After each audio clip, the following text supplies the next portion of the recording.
ഞാൻ മനസ്സിലായി ഹിറ്റ്ലറിനെ പഠിപ്പിച്ചത്, അച്ഛൻ ശീലിപ്പിച്ചത് ആ പാരന്റിങ് സ്റ്റൈലാണ്. അതുകൊണ്ടാണ് ഹിറ്റ്ലർ ഈ രൂപത്തിൽ ക്രൂരനായി മാറിയെന്നുള്ളത്.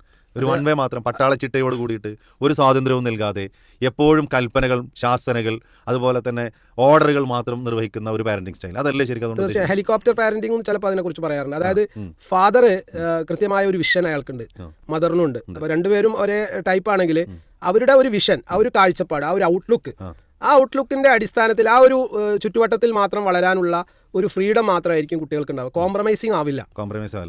അതായത് കുട്ടികൾക്ക് വ്യതിരിക്തമായ അഭിപ്രായങ്ങളും സമീപനങ്ങളും ഒക്കെ ഉണ്ടായിരിക്കും. കാരണം കുട്ടി എന്ന് പറയുന്നത് ഒരിക്കലും രക്ഷിതാവല്ലല്ലോ. കുട്ടി ജീവിക്കുന്ന സാഹചര്യത്തിൽ നിന്ന് കുട്ടിക്ക് കുട്ടിയുടേതായിട്ടുള്ള കാഴ്ചപ്പാടുകളും അഭിരുചികളും താല്പര്യങ്ങളും ഒക്കെ ഉണ്ടാവും. അത് പ്രകടിപ്പിക്കാൻ കുട്ടി പലപ്പോഴും ശ്രമിക്കുകയും ചെയ്യും. അപ്പോൾ മാത്രമേ ആ കുട്ടിക്ക് വളർച്ച ഉണ്ടാവുള്ളൂ.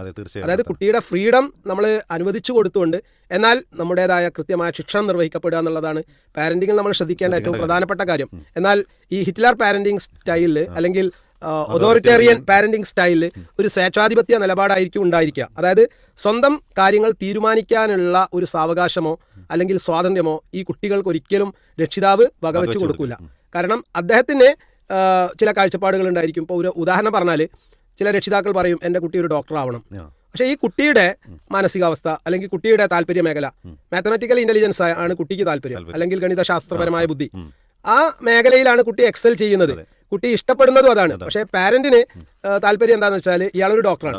അപ്പൊ എന്റെ മകനും ഒരു ഡോക്ടർ ആയി കഴിഞ്ഞാൽ എന്റെ ക്ലിനിക്ക്, എന്റെ ഹോസ്പിറ്റൽ, എന്റെ സംവിധാനങ്ങൾ, അതിലൊക്കെ എനിക്കൊരു ഫോളോവറായി. ആ ഒരു വീക്ഷണത്തോടു കൂടി നിർബന്ധ ബുദ്ധിയ കുട്ടിയെ ആ കാര്യത്തിന് വേണ്ടിയിട്ട് പ്രേരിപ്പിക്കുകയാണ്.